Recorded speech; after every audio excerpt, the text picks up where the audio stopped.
시편 50편 22절에서 23절까지 말씀입니다. 구약 성경 839쪽 전후로 읽겠습니다.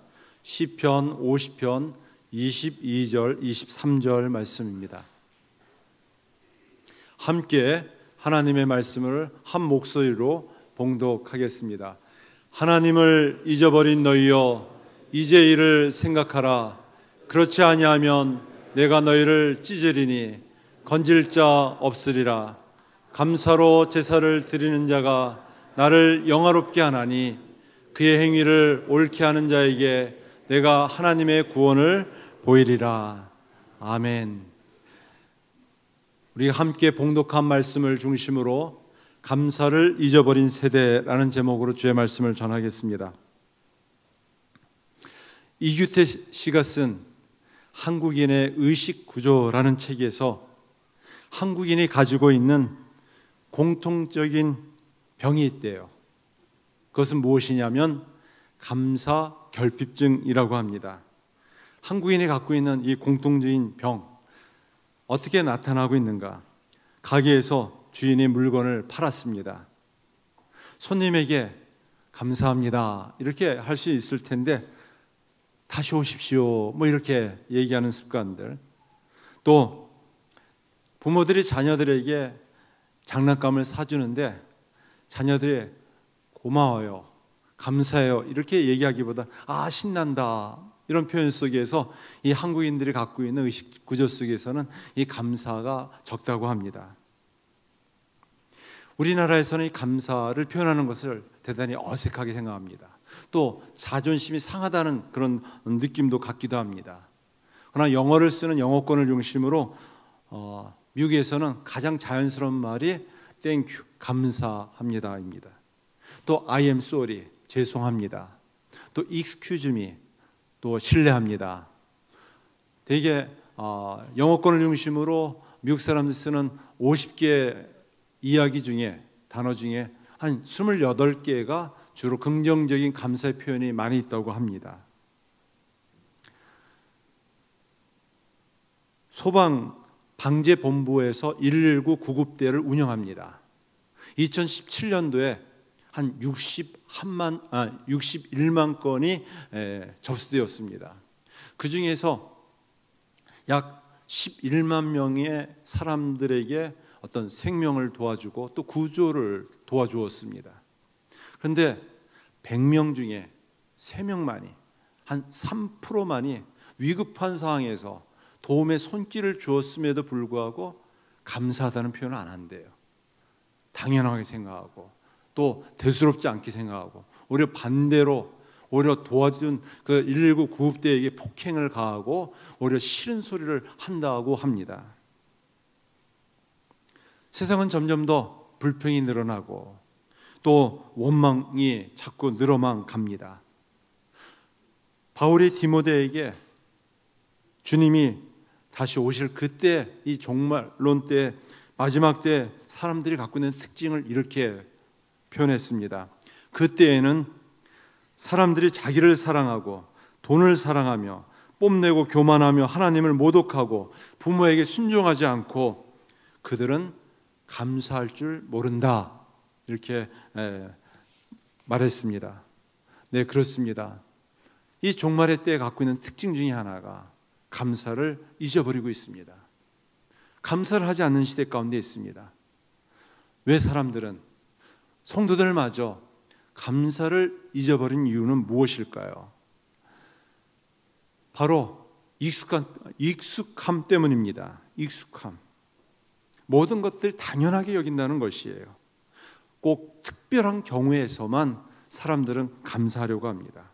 우리의 일생의 모든 일들이 그냥 평범한 일, 익숙함, 이것이 오히려 감사의 조건이 되어야 되는데 그렇지 않다는 것이에요. 우리 아침에 일어나는 거, 또 식사를 하는 거, 또 내가 다니는 이 회사, 또 이 하나님께서 또 주일날 하나님 앞에 예배드리러 나올 수 있는 것, 이 모든 것들이 이 당연한 것 같지만, 익숙한 것 같지만 그렇지 않습니다.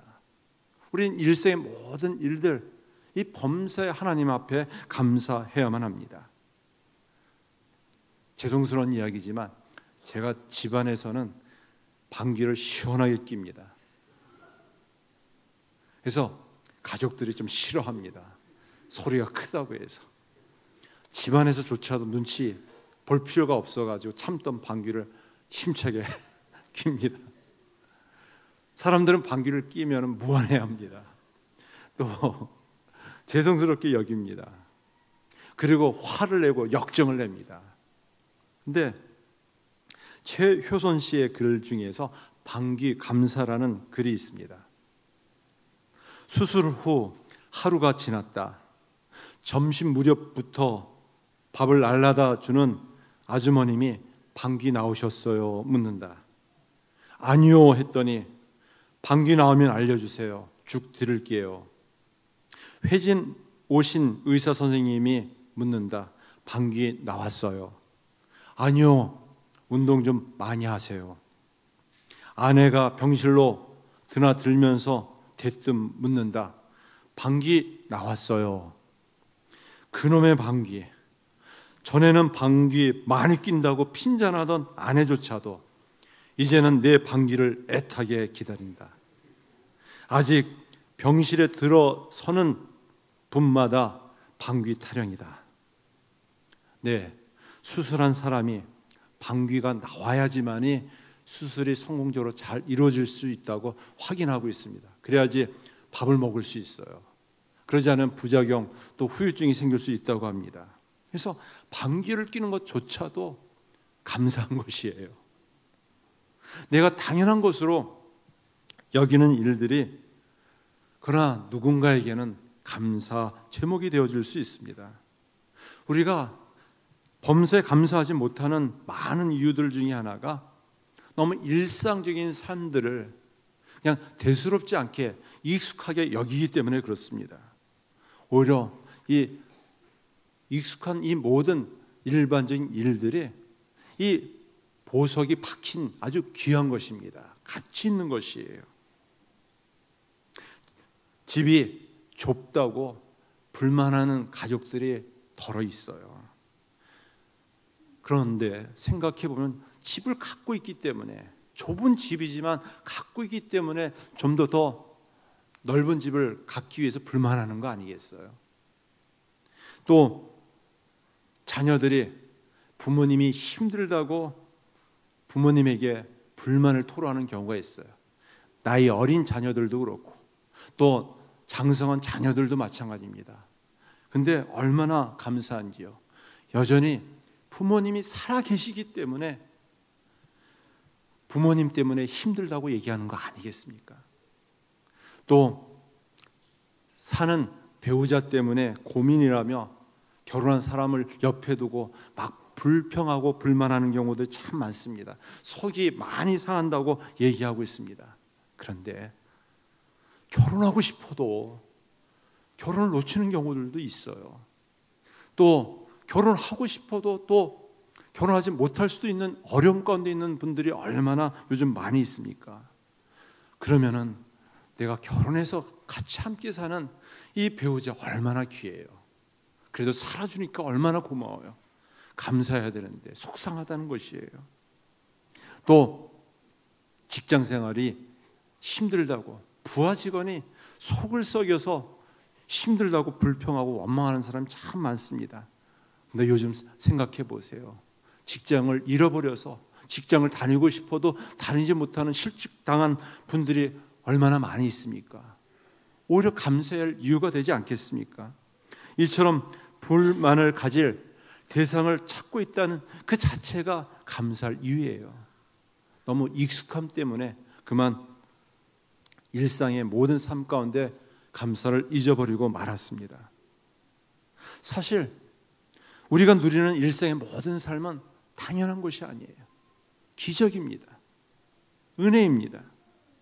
이스라엘 백성들이 광야 40년 동안 그 험악한 그 사막에서 한 끼도 굶주리지 않았어요. 헐벗지 않았어요. 또 뜨거운 떼약볕 밑에서 일사병에 걸리거나 또 추운 밤에 저체온증으로 또 감기 걸리고 또 죽는 사람이 없었어요. 얼마나 감사한지요. 그들은 매일마다 기적을 체험했어요. 매일마다 굶주리지 않게 하기 위해서 하나님께서 만나를 내려주셨어요.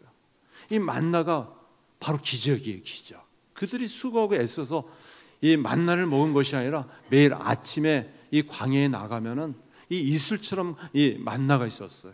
이것이 얼마나 독소가 특별했느니 가시 같고 꿀 섞은 과자와 같다라고 얘기하고 있어요. 꿀 섞은 과자. 그런데 매일 먹다 보니까 매 끼마다 먹다 보니까 이 이스라엘 백성들이 이게 뭐야?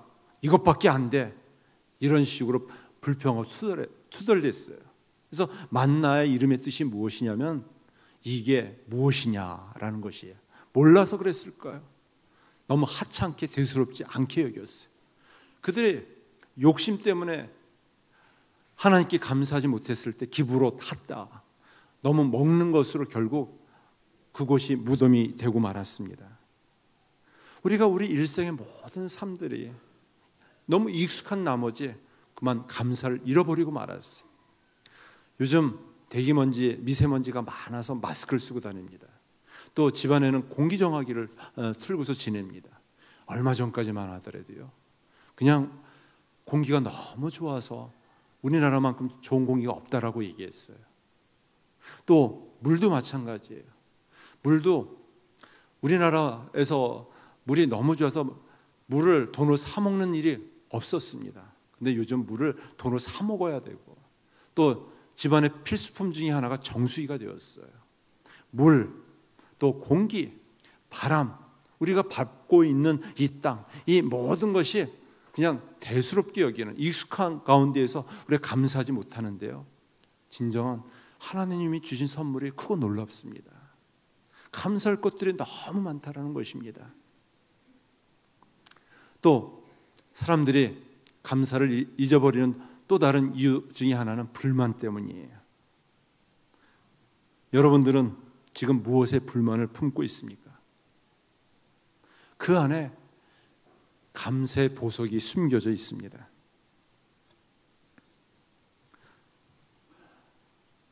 셰익스피어는 감사할 줄 모르는 자식을 갖는 것은 독사에게 물리는 것보다 더 고통스러운 일이다 라고 이야기했습니다. 감사할 줄 모르는 자식을 갖는 것은 독사에게 물리는 것보다 더 고통스러운 일이다. 참 자녀를 키울 때 제일 힘든 것은 자녀들이 철이 안 들 때예요. 철이 들면은 참 감사하다는 표현을 하는데 그러나 철이 안 들면 늘 불평이 많고 불만이 많아요. 부모가 본인을 위해서 최선을 다해서 다 잘 해주고 싶지만 그러나 그러지 못할 경우도 있어요. 철든 자녀들은 괜찮아요. 그렇게 얘기하는 반면에 철들지 않은 자녀들은 부모님이 저에게 해준 것이 무엇이에요? 이런 식으로 반발합니다. 또 자녀들이 철이 안 들면은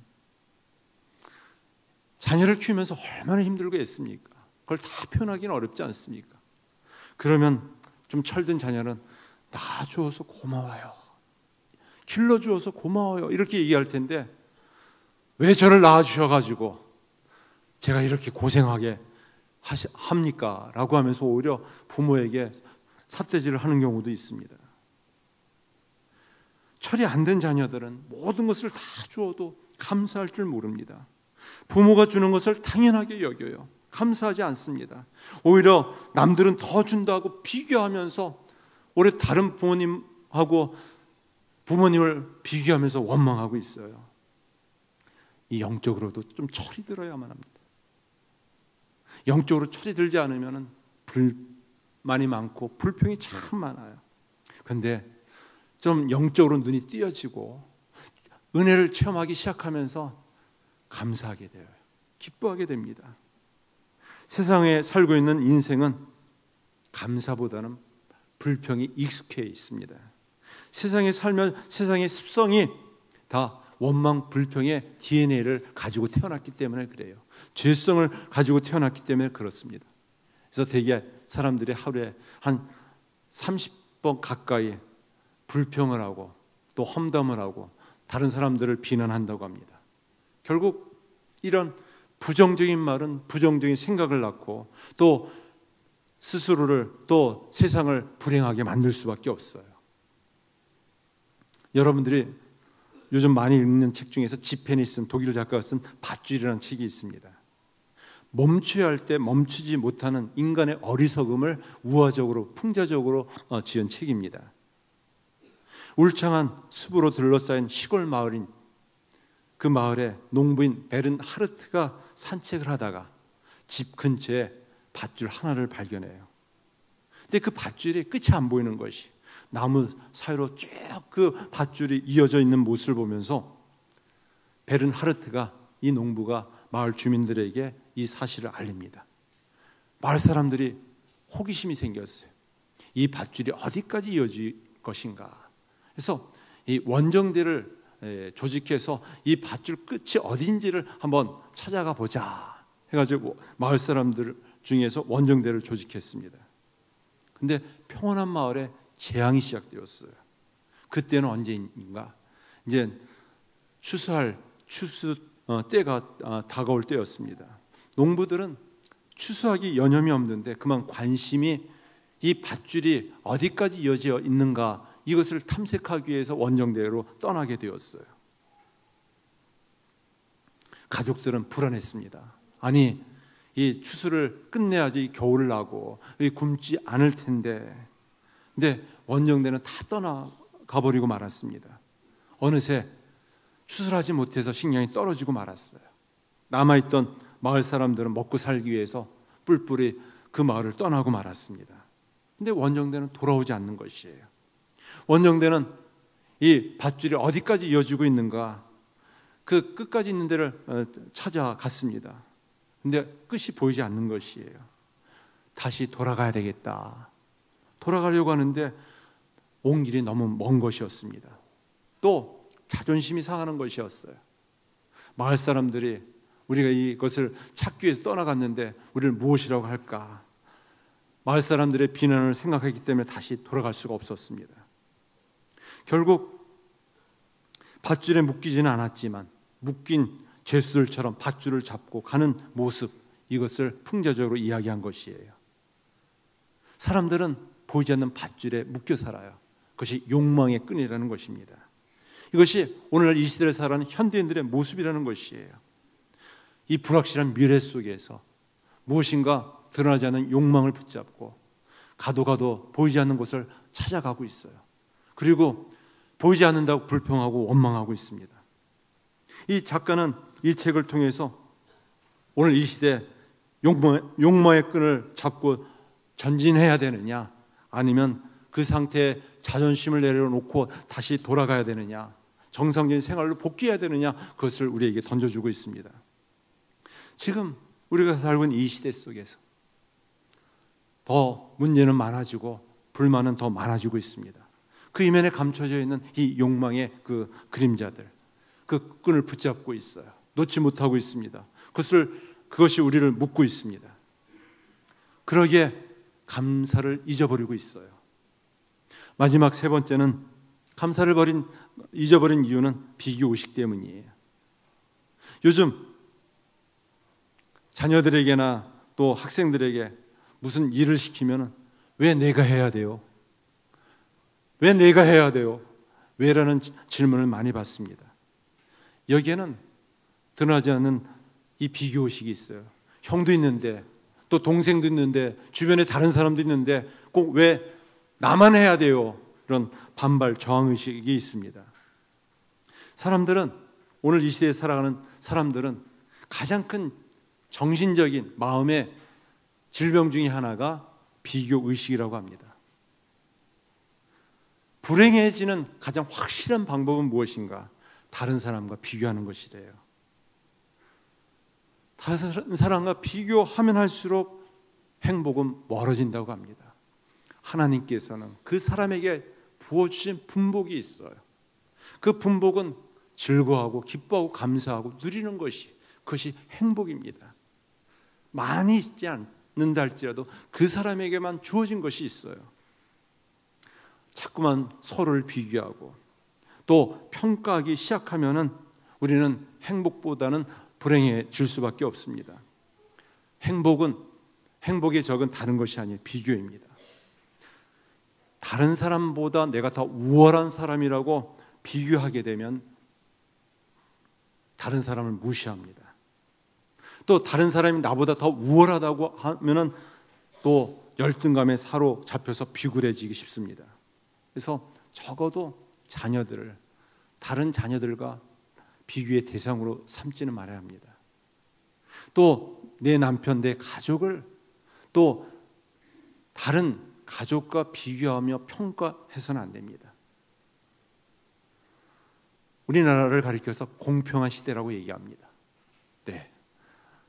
사람들은 성적에 대해서 평가하고 자녀들을, 남편이 얼마나 많이 벌어오느냐 그 소득에 대해서 평가하면서 공평한 시대가 됐다고 얘기합니다. 우리는 이 비교의 프레임을 벗어버리지 않고서는 깊은 행복의 함정에 빠질 수밖에 없어요. C.S. 루이스는 비교는 사단의 가장 강력한 무기 중에 하나이다라고 얘기했습니다. 사단은 우리 행복을 파괴하기 위해서 비교라는 무기를 가지고 공격해 오고 있다고 얘기해요. 그러면서 이런 이야기를 전해줍니다. 평생을 금욕주의로 경건한 수도 생활을 했던 한 수도사를 타락시키기 위해서 사단이 회의를 했어요. 첫 번째 방법은 사단은 수도사에게 커다란 금덩어리를 보여주었어요. 그런데 이 수도사가 눈 하나 깜짝하지 않는 것이에요. 두 번째는 평생을 금욕생활, 독신생활을 했기 때문에 아름다운 예쁜 여자를 보내주었어요. 수도사는 마치 그 예쁜 아름다운 여자를 돌처럼 보듯 했어요. 사단이 더 화가 나서 이번엔 더 강력한 무기를 동원했는데 수도사의 마음에 의심을 심어주었어요. 너가 평생 동안 금욕생활하고 이 기도생활을 했는데 무슨 의미가 있느냐. 결국은 이렇게 나이 늙어서 이제 죽음을 앞두고 있지 않느냐. 아무 의미가 없다. 그리고 당장 포기하라. 이런 의심을 심어주었습니다. 그래도 수도사는 조금도 그 표정에 그런 그늘이 없었습니다. 변화가 없었어요. 맨 마지막에 우두머리 되는 이 사단이 그런 방법으로는 수도사를 유혹할 수 없다. 내가 최후의 방법 하나를 동원하겠다 하면서 사단의 우두머리는 수도사의 귀에다가 소근소근 속삭였어요. 남이 듣지 못하도록. 당신의 절친 그 사람이 이번 주교로 피택되었습니다. 평생을 금욕주의하며 수도생활했던 그 사람이 벌컥 화를 내면서 그 자리를 박차고 나갔다는 이야기입니다. 우리는 늘 끊임없이 비교의식 속에서 불평하고 감사를 잊어버리고 말았습니다. 여러분들은 잘 살아내고 있습니까? 잘 살아내고 있습니까? 인생에는 크게 두 가지로 살아가고 있대요. 하나는 소유를 추구하는 것을 목적으로 살아가는 사람이 있는가 하면 또 다른 한 사람은 존재를 추구하며 살아가는 사람이 있다고 합니다. 다시 말해서 소유를 추구하는 사람은 인생의 목표를 어떻게 더 많이 모을 것인가, 어떻게 하면 더 많이 가질 것인가, 좀 더 많이 이렇게 그런 목표를 가지고 살아간다고 합니다. 그래야지만이 만족하고 또 감사가 있고 행복하다고 얘기합니다. 그런데 사람이 갖고 있는 특징이 많이 가지면 가질수록 불안해요. 잃어버릴까 봐. 또 이 사람의 욕심이 가지면 가질수록 좀 더 불만이 더 많이 생깁니다. 결국은 어떻게 됩니까? 나중에는 허무해져요. 사랑하는 사람들도 다 떠나게 되고 아무것도 가지고 갈 수 없다라는 이 죽음 앞에서는 허무하게 비관적인 사람이 될 수밖에 없습니다. 반면에 존재를 추구하는 인생이 있어요. 이것은 우리 성도들이 추구해야 될 삶입니다. 우리에게는 전혀 다른 인생을 살게 해주세요. 하나님께서 우리를 변화시켰을 때에는 우리의 존재, 우리의 관계를 새롭게 회복시켜 주셨어요. 우리는 어떤 존재인가? 내가 내 자신을 어떻게 바라보냐에 따라서 인생을 건강하게, 행복하게, 기뻐하며 감사하며 살아갈 수가 있습니다. 저와 여러분들은 하나님 앞에서 어떤 존재일까요? 저는 가난합니다. 저는 배우지 못했습니다. 저는 병들었습니다. 세상 사람들은 가난했다고 해서, 또 병들었다고 해서, 또 나이 들었다고 해서 무시를 하고 또 욕을 할 수 있지만, 하나님은 나를 어떻게 받아주실까요? 저희들을 하나님의 자녀로 삼아주셨어요. 백성으로 삼아주셨습니다. 왕같은 제사장으로 삼아주셨어요. 가장 존귀한 자로 저희들을 삼아주셨습니다. 우리가 하나님께서 나를 어떻게 바라보고 계시는가? 우리는 나의 존재에 어떤 존재인지를 회복하고 찾을 때 진정한 기쁨이 있고 감사가 있습니다. 이것이 우리가 건강하게 행복하게 살아가는 비결이에요. 감사라는 말, 오늘 말씀에 보면 감사로 제사를 드리는 자가 하나님을 영화롭게 한다고 말씀하고 있습니다. 성경에서 이 감사라는, 이 토다라는 말은 내 던진다라는 뜻이 있어요. 다시 말해서 내 이 존재가 하나님 앞에 맡겨드릴 때, 내 전생애가 하나님 앞에 의지했을 때, 신뢰했을 때, 무가치한 인생이라 할지라도, 볼품없는 인생이라 할지라도 평강이 임하게 되고 하나님이 주시는 은혜 속에서 기뻐하며 감사할 수 있다는 것입니다. 여러분들은 인생의 마지막에 여러분의 묘비명에 어떤 모습으로 기억되기를 원하십니까? 감사를 잊어버리고 원망과 불평 속에서 비교의식 속에 살다가 불안하고 초조하고 험한 인생으로 마감하기를 원하십니까? 아니면 항상 기뻐했고 쉬지 않고 기도했고 범사에 감사한 누구누구 이곳에 잠들다, 이렇게 기억되기를 원하십니까? 여러분의 마지막 삶이 감사의 비석으로 세워지기를 간절히 바랍니다. 세계적으로 땅콩 특산지로 유명한 미국 알라바마주가 있습니다. 그곳에는 재판소 앞에는 이상한 돌비석 하나가 서 있다고 합니다. 이 비석이 무엇이냐면은 바로 감사의 비석입니다. 이 비석에는 이런 글귀가 쓰여 있대요. 우리는 목화를 갉아먹었던 벌레에게 깊은 감사를 표한다. 이 벌레는 우리에게 새로운 번영의 계기를 주었고 하면 된다는 새로운 도전 정신을 주었다. 이런 글귀가 새겨져 있다고 합니다. 이 비석이 세워지게 된 배경이 있어요.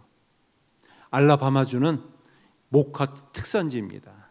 그래서 목화를 재배해서 그 지역이 모든 경제활동이 바로 목화로 이루어졌습니다.